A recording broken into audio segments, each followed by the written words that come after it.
Hello guys, my name is Waleed Wasim and I'm here to present this presentation on the topic I selected for engineering research methods, that is aging aircrafts, is it an unacceptable safety risk? Now, importance of research. Why this research is important, why more work should be done on this topic. Suppose you are actually going to your holidays on Caribbean, and you're sitting in your seat and you look up to the ceiling and you remember the Aloha Airlines tragedy, that that when the part of the fuselage tore off the aircraft and took a flight attendant with it. Now, now you're then above Pacific at 35,000 feet, and you remember the Malaysian Airlines MH370 tragedy and how its wreckage hasn't been recovered yet. So, whenever an air disaster of such a scale happens, questions are always going to be asked whether air travel is safe enough. Now, what actually we are trying to do here is, what this research paper actually is trying to do here is that answer this question: is air travel safe? And if it is safe, what are the risks involved? And with the growing number of aging aircrafts being included in the serviceable fleet, what are the new risks? Like, what are the risks of flying in an aging aircraft? So, increasing numbers of aging aircrafts in the industry. Yes, the numbers are going up due to the cost-cutting measures and due to the extremely competitive market of this aircraft operations.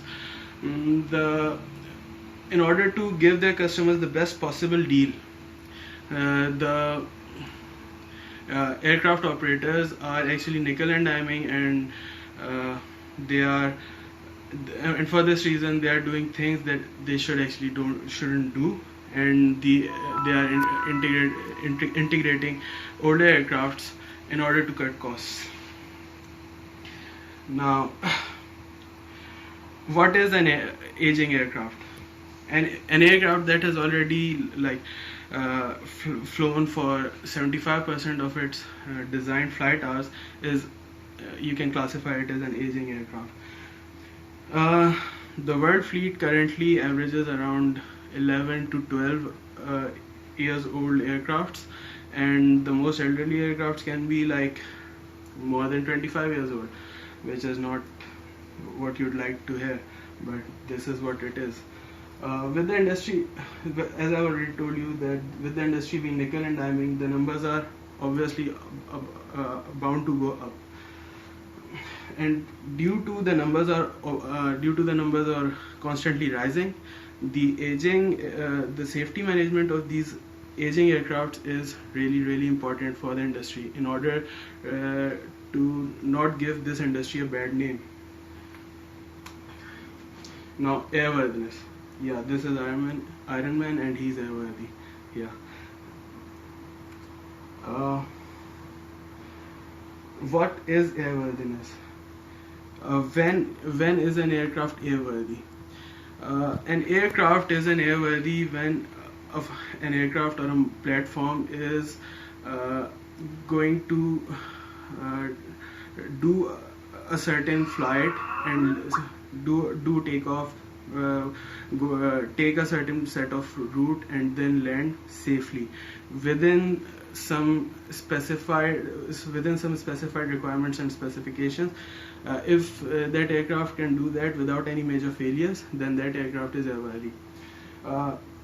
There are three criterions that define airworthiness of an aircraft. These are safe condition, predefined safe limit, and past specifications and requirement. Now, safe condition, it is quite straightforward. Safe condition is like when an aircraft does the takeoff and landing without any major failures, then it is like safe. predefined safe limit. Now, what this actually means is that when an aircraft or a platform is designed, it is designed for a certain flight limit or certain flight limit. If that aircraft exceeds those limits of its flight, like does some extremely dangerous maneuvers or things like these, then it's actually exceeding its designed limits, and major disasters can happen. Past specifications and requirement, obviously any aircraft that has to fly has to pass and meet certain specifications and requirements that are set by an authority after doing rigorous testing and analysis. So that's airworthiness for you. Now, research being done in the field currently. Huge amount of research is being conducted within the industry, because huge number of money is involved within this industry. So obviously the industry itself is pouring a lot of money and work into this field, this safety, and research is being done. Research is focused on understanding fatigue and its related factors and corrosion. Fatigue is a relatively new phenomenon. You might say that it's not that new, but in terms of aircraft, the older models were actually designed for only the flight loads, and it was